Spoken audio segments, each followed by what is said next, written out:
I'm here with Amber Hollibaugh. She's an organizer and an activist with 40 years experience in the civil rights and LGBTQ movements. She's also an author, the author of My Dangerous Desires, an award-winning memoir and collection of political writings. Amber, welcome. You're described here as a working class, white trash, incest survivor, high femme, lesbian, sex radical. Does that title fit? Does it resonate? Is there anything we're leaving out? You know, the description does fit, actually, with the addition of being mixed race, which I claim and state because I think that white people are not seen as people with racial histories. And my father is a person of color. And I was raised. My father is a gypsy, traveled in caravans, was branded by the Ku Klux Klan. I mean, you know, I have a history about race in my family that has very much to do with the other things that you named, about poverty, about class, about access or lack of it. So that description's meaningful to me, even though I know that it's limited because it's why I do what I do. I don't have the luxury, nor do I want it, to forget where I come from. This is not the history of an upper middle class white lesbian in a fancy university. This is a history of poverty, of racism, of fear, and of hunger. Hunger. You left home at 18. You wrote about it in this fabulous book, My Dangerous Desires. You left partly because you were fleeing abuse, but you also left on a quest. Talk a bit about that moment, and reflecting now, can you even remember what you thought you were going to find when you left, or where you thought you were going, or what you thought the world you were going to be part of would look like? When I left home, it was a very different moment in time. The beginnings of radical social movements were really taking off. The civil rights movement especially was exploding. The Freedom Summer of the Student Nonviolent Coordinating Committee, which I tried to join, and they suggested to me that I was too young and then I ought to leave the South and go someplace else. But I became a part of the civil rights movement early on, and that has really shaped a great deal of my own thinking. In that earlier period, it was an extraordinary moment of hope to take on the question of race in America and believe that you could transform this country so that it would actually be a place that was welcoming for everyone that was here, including dealing with the history of slavery and the kind of oppression this country's based on. That's an amazing moment to begin to find your own political ideals, and yet it was also a very uncomfortable movement because I was a lesbian, and that wasn't talked about. Most of the white people that I knew in that movement had come from more resources, more privilege. I worked as a sex worker, I worked as a stripper, and then I worked in the civil rights movement. So, meaning you did one thing at night and one thing during the day. That's exactly right. Well, you know, frankly, sex work and stripping is very good if you have radical politics. You can go to, to meetings all night long. You can go, And the thing that was always interesting to me is I lived in communes, and nobody ever asked me how I got my money. They got their money from their folks. They got it from whatever, but more traditional. And no one ever inquired how I had enough money to live. And I didn't inform them. What do you think your vision was of the world you were building? Well, in a different moment, in the 60s and 70s, I did believe that we were going to succeed, that we were going to create a revolution, that America was going to be a completely transformed nation state, and that there would be an amazingly different set of beliefs that this country would reflect. And I thought that that was the fulfillment of the American democratic dream. And I believed in it passionately. I was a commie. I, fought about Marxism and class and race, and and it informed everything I did. I studied, I worked very hard to try and figure out what I thought, and I believed that we were going to succeed, and that revolutions would happen globally and we would be a part of that, and that we would have then not capitalism, we would have values based on human lives, not profit. We would actually transform the kinds of ways that people built love and built community. I believed that those things would happen. And it was a very shocking thing to me out at the end of the 70s and the beginning of the 80s to realize that that dream, while I still believed in it, was not going to happen in the way that I had hoped. It's your birthday. It is my birthday. Happy birthday. How do you think we're doing? I think we are in a very different place than we were 35 years ago. Whether it's a place that I really feel has done what I hoped would happen is not in place yet. I feel really actually quite terrified about the world as it now exists, the kind of economic, the kind of sucking the world dry for a dollar seems to me to be even worse, though it was hard for me to imagine 30 years ago that it could get worse.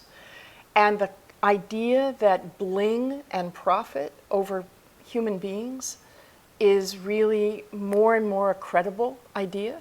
People don't even examine it with any kind of question. I find really terrifying. So while I think there have been amazing and unforeseen changes in the United States in the last 35 or 40 years and in the world, it's not what I had hoped each of those avenues would be. The civil rights movement has not led to a society that is free of racism. The women's liberation movement has not led ultimately, I think, to women's freedom, though it's fundamentally shifted the way that gender is understood. And the kind of possibility of LGBTQ rights, the kind of idea of queer liberation is now a very contested terrain.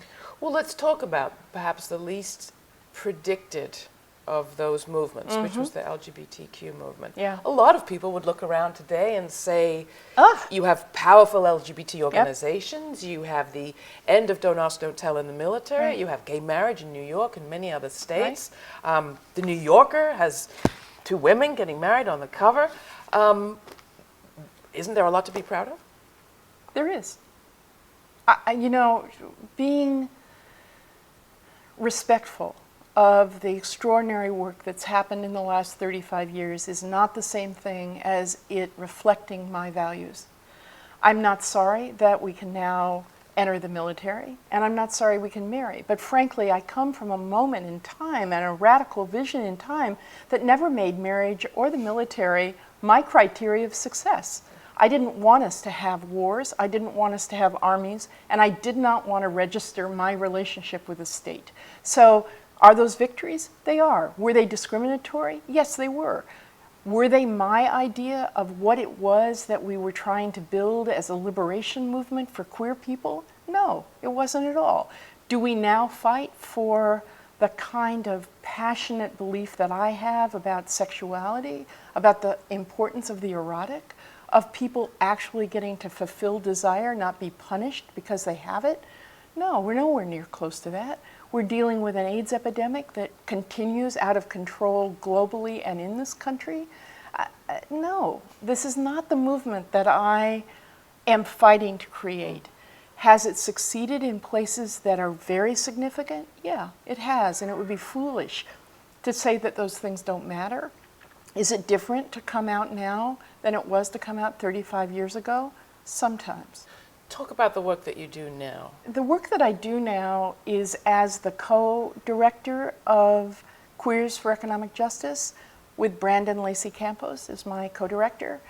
And that work is really based on the idea that issues of the economy are profoundly affected by how you live out sexual orientation and gender identity, that we're impacted by all the intersections of our identities and how those then are reflected in what our choices are. If you're a person with resource who's LGBT, you may have some problems with that. but frankly, you'll probably have an apartment. If you're poor, if you're transgender, if you're a person of color, if you're HIV positive, and you're homeless, the ability to act on desire, the ability to be safely somewhere to make love with anybody that you want to make love with is unlikely. And QEJ works on the notion, the important, I think, issue that says that the economy is not removed from the way you live out your private life. That if you struggle with issues of documentation, issues of your health care, issues of whether or not you'll be punished for being open about who you are, those things affect how you can be employed or not employed, how you can get an apartment or not get an apartment, how it is that you feel free or not free. And QEJ works a lot in places like shelter systems, where in a traditional LGBT analysis, you would never know that there are queer people that are homeless. You would never know that there are low-income people that are LGBTQ, and that we're actually a majority of who shares that identity, not a minority. Why is it important, because you raise it a lot, why is it important to defend a person's right to be sexual, to have their sexual life, to have privacy? A lot of people would say, if you've got a place in the shelter, you're doing great. It's not up to me to make sure you can make love with someone I know. Right. I think that the power of a political vision is deeply engaged with the possibility of how you can live out the liberation that you seek. And part of that vision is very much about desire, is about the erotic. I didn't come out to pay a really painful price often to be LGBT and then not claim my sexuality at the same time. It's not all right with me to not talk about it so I don't make anybody nervous. I'm a high-femme lesbian who loves butch women. That erotic identity has an enormous amount to do with how I live my life, who I live my life with, and what it is we can or can't do. But you said that the power of our political organizations Yes. and our ability to obtain our political goals is related to the possibility of erotic Absolutely. realization. Absolutely. No political movement can avoid the reality of desire in its midst. Every office building is full of the illicit affairs, the unwanted pregnancies, the crises that happen in human lives. For a political movement to not understand that sexuality is a profound component of both how people are oppressed and how people dream is to not recognize the reality of political power and where it's centered. If I'm fighting for the possibility of having a kind of desire and possibility that right now is not too likely, it gives me a different kind of engagement with the future than if I say, oh, well, sex doesn't matter, it's private. Well, sex may be private in the way that you make love, but it's not private in the context of the world we live in. Something about all this makes me think of how often it happens when I ask somebody about their visions for the future, or why they do the work that they do, Right. that they tear up, that they cry, Right. that there's something we're not expressing about why we do social change work. Can you talk about that a bit? I think social change work is some of the most extraordinary dreaming that any of us have the possibility of doing. Some ways it's the challenge of staying political is to stay a dreamer at the same time. Everyone's told always about politics that you have to be practical. But I actually think that's not true. I think you actually have to hold to a dream and then understand what you can execute and what you can move forward. But you never give up the dream. And desire is part of that dream, to actually be possessed or possess someone in a way that is unimaginable when you're a young person struggling about your body and whether anybody would ever want you. That's a huge world, and that doesn't shift because you're 50, it doesn't shift because you're 80.